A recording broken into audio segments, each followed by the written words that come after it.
আসসালামু আলাইকুম আমার ভাই বোনেরা, আপনারা কেমন আছেন? আশা করি ভালো আছেন। আমিও আল্লাহর রহমতে ভালো আছি। মুই কিন্তু বরিশালে আইয়ে পড়ছি বেড়াইতে। বেড়াইতে না, অলরেডি 2 দিনের জন্যই বেড়াইতেই আসছি। তো এইগুলা কি মাছ আপনারা বলতে পারেন? এগুলো হইলো গ্রামের পুষ্কুনির ছোট ছোট বাইং মাছ ধরা হয়েছে একদম পুষ্কুনি থেকে। ওই মাছটা কেটে ধুয়ে পরিষ্কার করে নিয়ে আনা হয়েছে।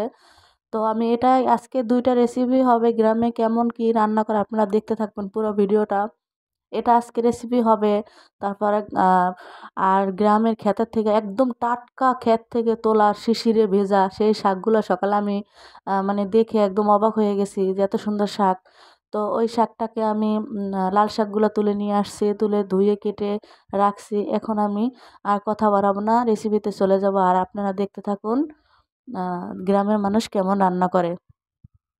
তো আমি গ্রামের ঠিকই, কিন্তু আমি ঢাকাও থাকি গ্রামেও থাকি। তো এখানে আমি একটা কড়াই বসাই দিলাম, কড়াইতে স্বাদ মতো মানে পরিমাণ মতো তেল দিয়ে দিলাম। আর এখানে আমি পেস্ট কুচি দিয়ে দিলাম। এখন পেস্টটাকে আমি ভাজা ভাজা করে যা যা মশলা দরকার তাই দিয়ে দেবো। গ্রামে সকালে খুব রোদ, এটা এটা কিন্তু সকালের রান্না, সকালে খাওয়ার জন্য। আর শহরের মানুষ তো রুটি খায়, গ্রামে ভাতই খাওয়া হয়। তো এখানে আমি 2 চামচ আদা রসুন বাটা দিয়ে দিলাম। আর একটু পানি দিয়ে ভালো করে কষিয়ে নিব। আমার কাছে আপনারা একদম শর্টকাট রেসিপি পাবেন। নাস্তা বলুন বা রেসিপি বলুন, অল্প খরচে অল্প উপকরণে একদম সহজ সরল রান্না পাবেন, কোনো ঝামেলা পাবেন না। এটা সেটা ওটা এরকম কিছুই পাবেন না, যা দেখাবে একদম অরিজিনাল অথেন্টিক, কোনো ভেজাল নাই। তো আমি এখানে হলুদ মরিচ দিয়েছি, স্বাদ মতো লবণ দিয়েছি, আপনারা দেখতেই পাচ্ছেন কতটুকু কতটুকু দিয়েছি। তো আর আমার ভাই বোনদেরকে অবশ্যই বোঝানো লাগে না। তো এখানে আমি একটু পানি দিয়ে হলুদ মরিচটা ভালো করে কষিয়ে নেব। পানি অবশ্যই একটু দিতে হবে, আর নয় একদম মানে পুড়ে যাবে। আর একটু গ্রামের মানুষ একটু তেল কমই খায়, তেল কম খাওয়াই ভালো, তেল কম হলে স্বাস্থ্যকর খুব। তো আমি এখানে কাঁচামরিচ দিয়ে দিলাম অনেকটি কুচানো। আপনারা ঝালের পরিমাণটা নিজেদের ইচ্ছা মতো করে নেবেন।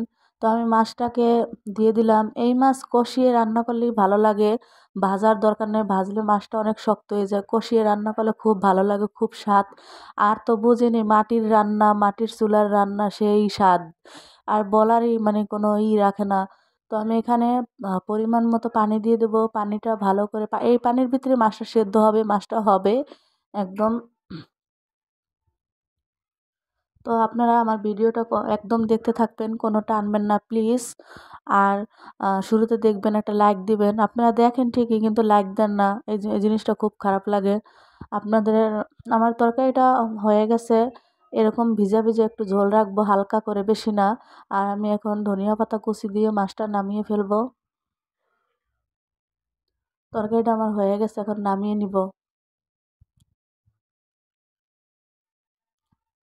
আমার এখন আমি কড়াইতে লাল শাকগুলো দিয়ে দেবো।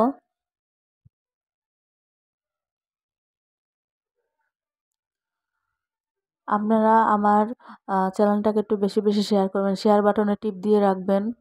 আর আমি এখানে কাঁচামরিচ কুচি দিয়ে দিছি, আপনাদের যেরকম ঝাল খেতে ভাল লাগে ওরকম দিবেন, কারণ শাকে কিন্তু একটু ঝাল দিলে ভালো লাগে, আর শীতকালে তো একটু ঝাল অবশ্যই ভাল লাগে কাঁচামরিচের। তো আমি এখানে আদা রসুন কুচি দিয়ে দিলাম, আর স্বাদ মতো লবণ দিয়ে একটু নাড়াচাড়া করে ঢেকে দিব। আর পুরো ভিডিওটা দেখবেন, দেখার পরে ভালো লাগলে অবশ্যই সাবস্ক্রাইব করবেন, শেয়ার করবেন, কমেন্ট তো অবশ্যই করবেন যে গ্রামের আসছি কেমন হয়েছে রান্না, গ্রামের রান্না কেমন হয়েছে বলবেন। গ্রামে কিন্তু এখন সকালের রোদটা খুব ভালো লাগতেছে অনেক। তো আপনারাও ছুটিতে কে কে গ্রামে যাবেন অবশ্যই কমেন্টে জানাবেন। আর আমার ভিডিওটা যারা সাবস্ক্রাইব করে রাখছেন তাদেরকে অসংখ্য ধন্যবাদ।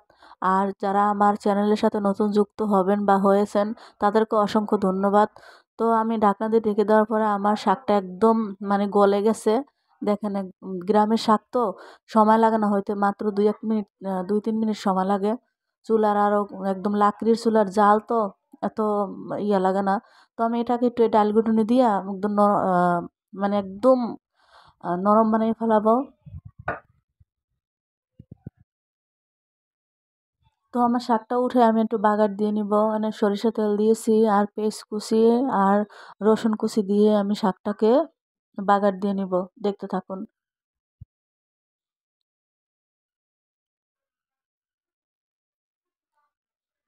আমার পেঁয়াজ রসুন ভাজা ভাজা হয়ে গেছে। এখন আমি শাকটা দিয়ে দেবো। শাকটা আ গলানো শাকটা দিয়ে আমি ২-৩ মিনিট একটু নাড়াচাড়া করে উঠায় নিব।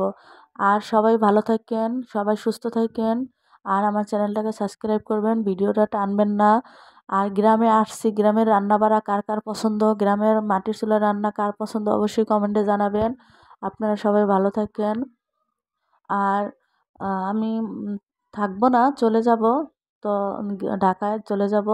দেখতে থাকুন আমার ২ টা রান্না কেমন হয়েছে অবশ্যই কমেন্টে জানাবেন। আর সাবস্ক্রাইব করবেন, কমেন্ট করবেন। প্লিজ শেয়ার বাটনে টিপ দিয়ে রাখবেন যে আমার ভিডিওটা আপনাদের কাছে আমি ছাড়তে দেরি, আপনাদের কাছে যাইতে দেরি না এরকম।